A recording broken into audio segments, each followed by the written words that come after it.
How you doing, Jason? Hey there, Gino. You want to throw those in the back? Sure. Can I go this way, or do you want me to go? Yeah, no, you can put it right in the store here. Hey, can I run in there and grab a coffee? Absolutely. Go for it. Okay. Yeah. Are we live? Yeah, we're live. All right. Let's go right out. I'll talk to the camera while you're out. Go ahead. April 1st is annual town meeting. We have 33 citizen warrant articles. That's a lot, and there's some really interesting ones that people need to really think about, and hopefully Gino and I will talk about some of those today. I don't even know what he wants to talk about, but I do think this ride and interview is so good because it's divergent thinking. When you're doing something else, you can really think and discuss well. You really are talking. Oh yeah, you cut it all out. Okay, what did you tell them? I just said annual town meeting is April 1st. Okay. And there's really no way to get around that date. Nobody ever wants to have April Fool's Day as your town meeting. Yeah, that's true. And we got 33 citizen warrant articles this year. You'll need to really think about. I know there's things you want the public to know, and we're going to get to those. But Okay. I got a bunch of questions for you. Yeah. Well, let's first start with how do you like being chairman? I do like it. I've learned a lot. Because the chair it's really, I calculate about 30 hours a week job. Okay. It's, so it's a lot more time consuming, and you really have to be prepared to discuss what's going to be on the agenda. What I always kind of tell, I joke around with other select board members, every once in a while, life gets in the way, you didn't read your packet until the night before, you can get away with that, but not if you're chair. Right. There's no taking a week off, or you really have to know every agenda item. What is the desired outcome? Is it just discussion? Is it update? Do you need a vote? Who needs to know? Beforehand, preparation. What needs to be in the packet? Because if you don't, it's a waste of time, and then you have to go back and do it again. Sure. Or you lose control of the conversation. Right. So I've learned, try to get better at that as I go.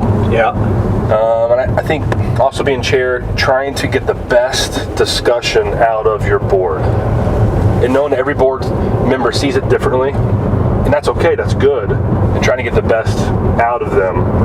And then also speak your opinion at the same time. But chairs aren't really supposed to come right out and make the motion and push it, your agenda. Mm-hmm. You have to facilitate and get what everybody else is thinking out first, their thoughts, and try to mold that into a decision going forward. So some of my skill set has set me up for success in that. That's How does that? I think I'm a listener first. I think I like to lead a conversation by asking questions. And when are you up for election, by the way? Not this April, next April. Okay. Yeah, Matt and Jim are up this April. Oh, okay. Let's go into a couple of things that are going on right now. The pools. Yeah. Everybody's hot on those. Yeah. What do you think? About the article or just pools in general? I want to know what you think.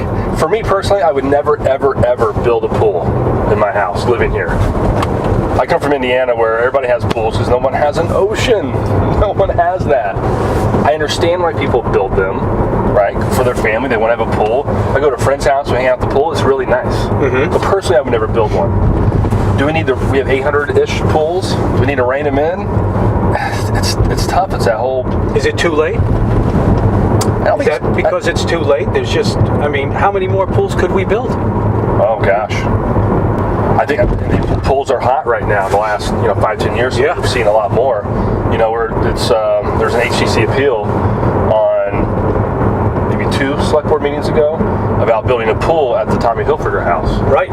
And when it comes to us, the select board just has to decide about did the HCC make a arbitrary and capricious decision, not whether we like pools or not.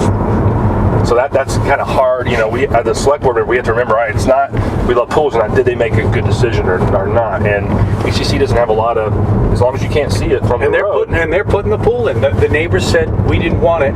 They tried to get you guys to put a stop to it. And there was nothing you could do because it was recommended by the HTC. They said it's okay for these. Well, we looked at their decision process and the pools. They met 3 or 4 times on it. The garage was a whole other one. Yeah. And we upheld that as well. It's hard.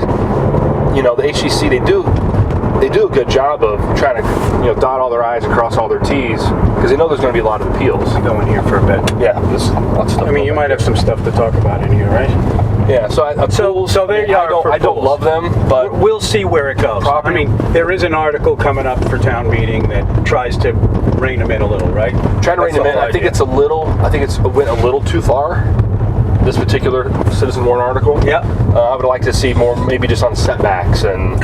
You might want to put this on your bicycle tour, right? Don't you do bicycle tours? Take them in here and look at all of these off-island businesses. I know. I mean, people need to just see. I mean, there are.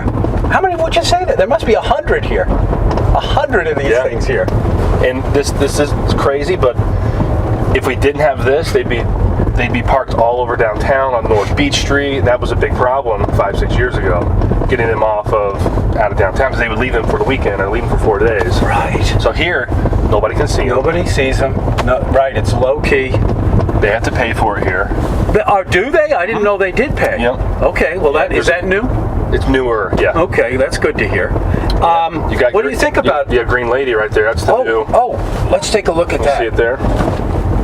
So that's going to be our first marijuana dispensary, right there. See that white that's sign? Where it's going to be. That's where it's be. Yep. I thought it was going to be where the dentist place is, but that stayed as a dentist place. So if you pulled in there, you have Mulcahy's Windmill Dentist on the one side, and I think Yoga and Chip Webster. Right. And then they took was it Dr. Davis? And they took another dentist. They took the whole building. And so all the grow rooms, everything. So where you see that white sign, that's where you'll walk into the dispensary. So they'll be open in April or May. Do you have any concerns about it? Traffic and that kind of thing, trying to figure out that I do, but not. I'm a kind of proponent for marijuana, for kind of anti-opioid. You think that it will help control for that? I think also, like when you see me I had my foot surgery, and it was really painful for the first week. I couldn't sleep, and so I was on some kind of opioid. Yep. And the side effects are terrible. I did not like it. I would have much rather been on, and I haven't used marijuana in 15 years. Yeah. But I'd much rather be able to go into a place with a medical card and say, hey, I need to dull my pain without all these side effects. Right. I would have much rather done that. Right. It's what the town voted for. They wanted it, they're going to have it. And so we'll have 2 recreational retail, right? And we can have as many medical marijuana places if we want them, right? If somebody else wants to put them in, there's no limit on how many medical. That's true, but nobody allowed 2 for recreational. Right. Medical will only work with adult rec. For the overhead's so expensive here. Yeah, it would never work. So this is I haven't even been back here. I haven't either. I don't even know if we should be back here. Why not? I don't know. It's a police station. Well, I mean, it's open. Yep. So they're clearing this. There's going to, possibly be an outbuilding. Yeah, look at the work, public safety. This thing's getting done. They're still working. Look, there's a guy here. It's Sunday, and he's still working. Do you know when this is supposed to be finished? I think in September. I've heard spring. Yeah, okay. I've heard the spring, but I don't know about the spring. Depends on how the winter goes. Hey, is that Charlie? That's Charlie. That's Charlie Gibson. Checking things out. I guess he is. Yeah, that's nice. That's such a different facility than what we have now. Fire department deserves the facility that. Okay. Let's keep going with issues. Sure. How about the proposal to have the town spend $30 million on buying pre-existing homes? I figured you'd ask me that. Because I mean, we are this area. It will eventually be. It's for the town to build affordable housing on too. Is that correct? Yes. So this way is where the Tacoma Green would be going. It's in appeal right now because the neighbors got together and they're appealing it. Oh, they are? Yes. Yeah. So if they didn't appeal it, we would have already been in Safe Harbor a year ago. And Surfside Crossing would have never came about because we would have been in Safe Harbor. And that would have been, I don't know, halfway built, a third of the way built. Got it. Yep. So, what do you think? I think it's a good idea in the sense of it's in reaction to trying to get rid of the 40Bs. We have no control over it. Surfside Crossing and the next Surfside Crossing that we don't even know about could pop up like this on a 2-acre property. It doesn't have to be a big 13-acre property. Right. And in an area that maybe we don't want. So I understand the point of, all right, let's get $30 million. Let's try to buy X amount of houses or rentals that can go on the shy list and get us to our 10%. I like the idea of it, to be honest with you. I mean, on its face, I like the idea of it because what it does is it disperses the areas in which seem to be focused on right now, which is killing the people over there on Surfside Crossing. They don't want all that traffic. Right. They don't want it all right there. I mean, if we could do it, ideally it would be all over the island, the way it should be, you know? Not just in one neighborhood where everybody gets, those people are stuck with it, and nobody gets it in Tom Nevers or Sconset or all these high-end places. Yeah. I mean, let's face it, they're protected so far. I think people feel that way. Right. Do you? I would say on this article, it's well intended. The intentions are there, but it's not thought through of who's going to control that money. What's the plan with it?